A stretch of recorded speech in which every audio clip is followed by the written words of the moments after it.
Praise the Lord. இயேசுவின் ரத்தம் ஜெயம். தினமும் இயேசு நிகழ்ச்சிக்கு உங்களை கர்த்தராக இயேசு கிறிஸ்துவின் நாமத்தில் வரவேற்கிறேன். செய்தியின் தலைப்பு: நீங்கள் அன்பு உடையவர்களாக இருந்தால் நீங்கள் எல்லாம் உடையவர்கள்.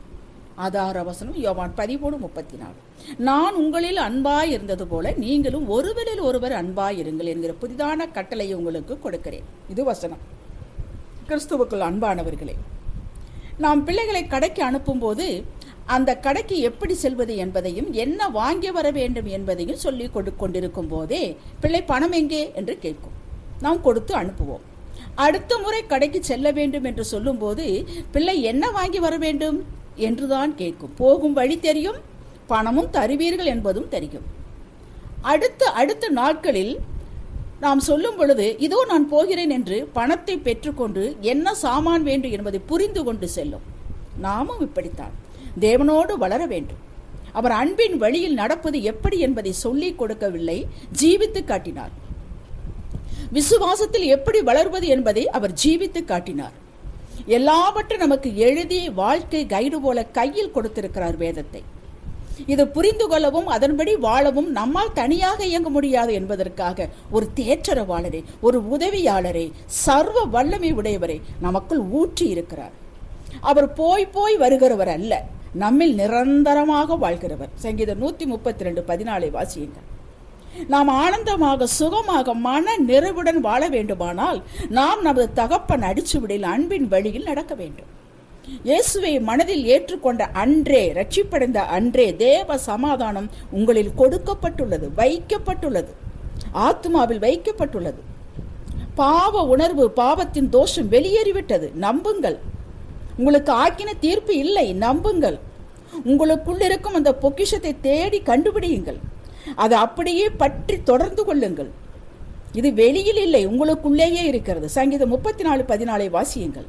லூக்கா 11 படியுங்கள். தாகத்தோடு என்றைக்கு நீங்கள் ஆவியின் பிரசன்னத்தை கேட்டீர்களோ அன்றைக்கே ஆவியின் பிரசன்னம் உங்களில் வந்தாயிற்று.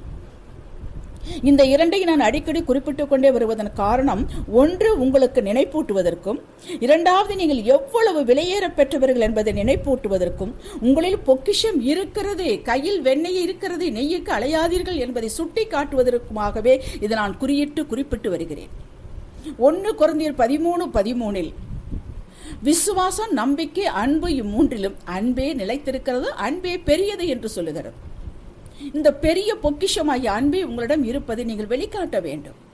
உங்களிடம் பட்டுப்புடவை, நகை, நல்ல கார் இருப்பதை சந்தர்ப்பம் வாய்க்கும் போதெல்லாம் எப்படி காட்டுகிறீர்களோ அப்படி அன்பை காட்ட காட்ட கொடுக்க கொடுக்க உங்களுக்குள் ஜீவ ஊற்று ஊறிக்கொண்டே இருக்கும்.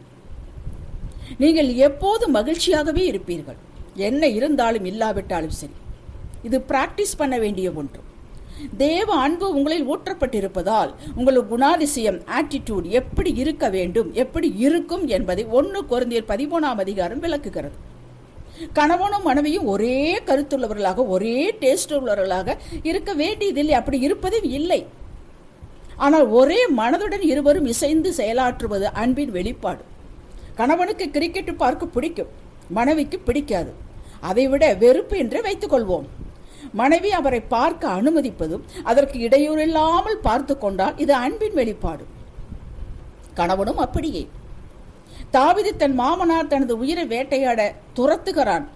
ஆனால் தாவீதோ அவனை வெறுக்கவில்லை. சந்தர்ப்பம் கிடைத்தது, சவுலை கொல்லுவதற்கு எவ்வளவோ சந்தர்ப்பம் கிடைத்தது. ஆனால் தாவீதை கை நீட்டவில்லை, அழிக்கவில்லை, விட்டு விடுகிறான். இதுதான் தேவ அன்பின் வெளிப்பாடு. தேவ அன்பு உங்களில் ஊற்றப்பட்டிருப்பதால் சில காரியங்களை சகித்து கொண்டு அன்பை காட்டுங்கள். எவ்வளவு இக்கட்டான சூழ்நிலையிலும் நம்பிக்கையான, தைரியமான, துணிச்சலான வார்த்தைகளை பேசி தேவ அன்பை வெளிப்படுத்துங்கள். மற்றவருடைய குற்றம் கண்டும் அதை பெரிதாக பேசாமல் காலம் கொடுங்கள் அவர்கள் திருந்துவதற்கு. இது அன்பின் வெளிப்பாடு. தேவ அன்பு உங்களில் இருப்பதால் நீங்கள் பெருமையாக பேச மாட்டீர்கள். எல்லோருடன் ஒத்து போவது உங்களுக்கு எளிமையாக இருக்கும். உங்களை எப்படி அவமானப்படுத்தினாலும், பேசினாலும், மரியாதை குறைவாக நடத்தினாலும் அவைகளை பொறுத்து கொண்டு ஒன்றும் நடவாத போல இருப்பீர்கள். இது அன்பின் வெளிப்பாடு. ஒருவருக்கு பிரச்சனை என்று கேட்டவுடன் ஜெபிப்பீர்கள்.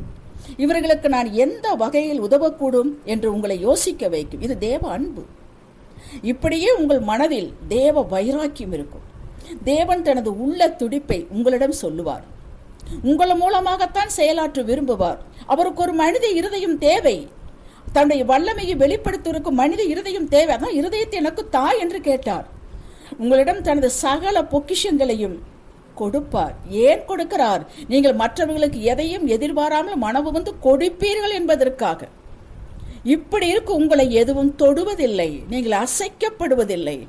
உங்கள் ஆத்மா தேவனையே நோக்கி இருப்பதால் எல்லா ஆசீர்வாதம் உங்களையே நோக்கி வரும். இது சத்தியம். இந்த உண்மையை நிரூபிக்க தேவன் ஆயத்தமாயிருக்கிறார். பிறருக்கு ஆசீர்வாதமாக இருக்கும்படி நீங்கள் எடுக்கும் எல்லா பிரயாசங்களும் உங்களுக்கு மகிழ்ச்சியாகவே வந்து முடியும். ஆமேன். வாருங்கள் ஜெபிப்போம். அன்பின் தகப்பனே, ரட்சிப்பின் அதிபதியே, கிருபை மிகுந்தவரே, உங்களுக்கு ஸ்தோத்திரம். அன்பில்லாமல் உங்களை நேசிப்பது என்பது பொய். நீர் அன்பாகவே இருக்கிறீர். எங்களை அன்பாகவே உருவாக்கும் ஐயா. எங்களால் பல நேரங்கள் அப்படி முடிவதில்லை. எங்கள் பலவீனத்தை நீக்கி உங்கள் பலத்தை ஊற்றுவீராக சுவாமி. சக மனிதர்களோடு அன்பாக இருக்கவும் சகித்துக் கொள்ளவும் ஏற்றுக்கொள்ளவும் எங்களுக்கு பலன் தருவீராக.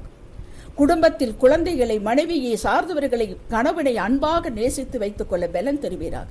மாய்மாலமற்ற அன்பை ஊற்றுவீராக. மாயமற்ற விசுவாசத்தை எங்களுக்குள் ஊற்றுவீராக சுவாமி. உமக்கு தோத்திரம்.